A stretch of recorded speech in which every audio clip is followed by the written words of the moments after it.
There's a kind of loneliness that doesn't come from being physically alone. It comes from carrying the weight of your own world without anyone truly seeing you. You might get up on time, handle your work, pay the bills, and go through all the motions, yet feel like you're living in an empty room inside your own mind. In today's fast-paced, self-reliant culture, this quiet heaviness often goes unnoticed, even by the person feeling it. Depression doesn't always look like lying in bed all day. It can look like being functional on the outside, but slowly fading inside. But here's the truth. Depression is not a sign of weakness. It's a signal, a quiet, persistent one, that you've been carrying too much for too long without the connection or support you need. And while it may feel impossible right now, healing is always possible. Depression has a way of blending into the background when you live alone or have built a life that depends mostly on you. There's no one to notice you've been quieter than usual, skipping hobbies you once loved, or letting your favorite meals become a thing of the past. In many modern societies, self-reliance is often celebrated. We're told to be strong, to manage our own problems, to figure it out without burdening anyone. While independence can be empowering, it can also create the perfect hiding place for depression. Here's how it shows up. Functional emptiness. You do what needs to be done, but everything feels flat. Loss of small joys. Activities that once lit you up now feel like chores. Isolation creep. Days pass without meaningful conversation or shared laughter. This isn't about pretending everything's fine or snapping out of it.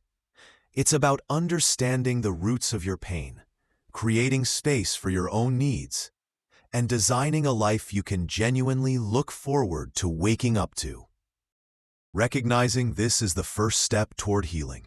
Not to label yourself, but to name the reality so you can respond to it. Awareness breaks the invisibility of depression. It says, I see you, I acknowledge you, and I will do something about you. Healing begins the moment you stop dismissing your feelings and start treating them as important signals rather than inconveniences. When you're caught in depression, the idea of fixing your life overnight feels overwhelming.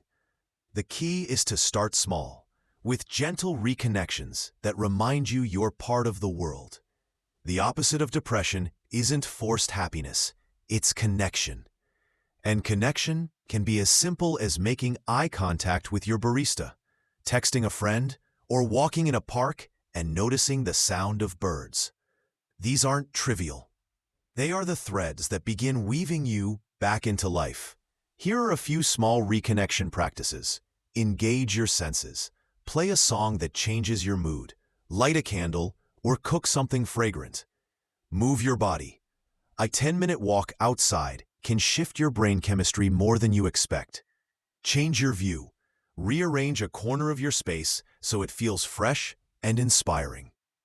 Healing in this stage isn't about getting back to your old self. It's about creating new, gentle ways of being that don't demand perfection. The more you allow these small actions, the more depression loosens its grip. You don't have to run toward a social life you're not ready for. Start where you are, with what you can do today. Depression thrives in routine without meaning. Healing thrives in routine with purpose. Ask yourself, does my current life feel like something I chose or something I just ended up in? When you live alone and depend on yourself, it's easy to slip into autopilot, work, eat, sleep, repeat, without intentional joy or exploration.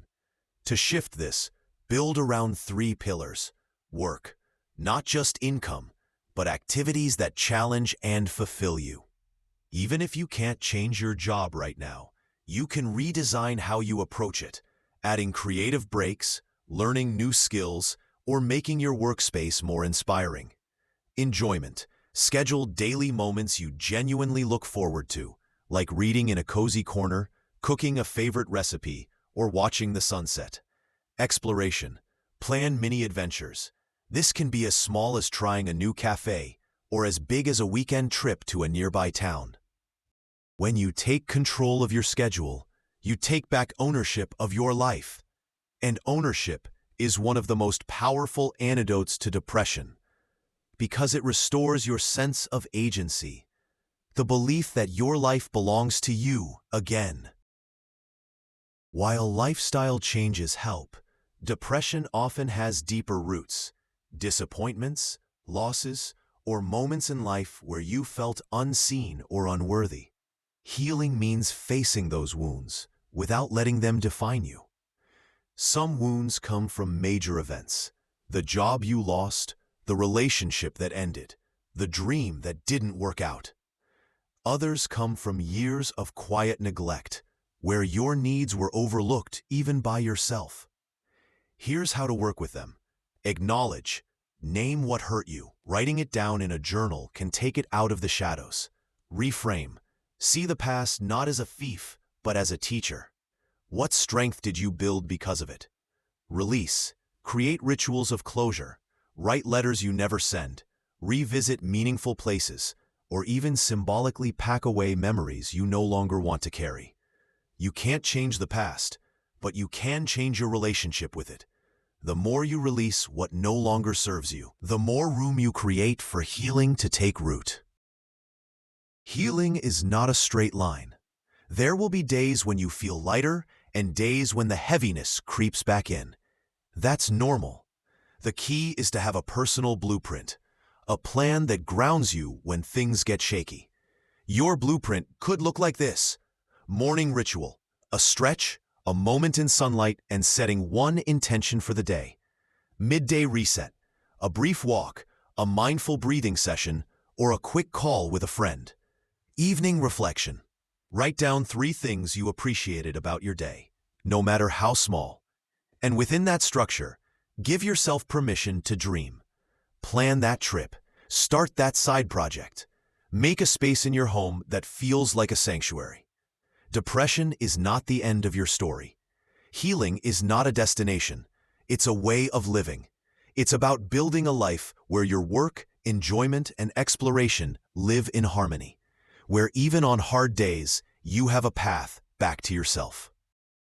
If you've been carrying the silent weight of depression, remember, healing isn't about becoming your old self again. It's about creating a new version of you that feels free, connected, and alive. Every small step counts. The morning light through your window, the sound of your footsteps in the park, the moment you choose to speak kindly to yourself. This is your life. You have the power to design it in a way that feels like home. And when you start, you'll find that healing isn't a distant dream. It's already happening in the small choices you make today. If this journey spoke to you, please like this video, share it with someone who might need it, and subscribe for more reflections on depression, healing, and building a life you love. Together, we can make these small steps count.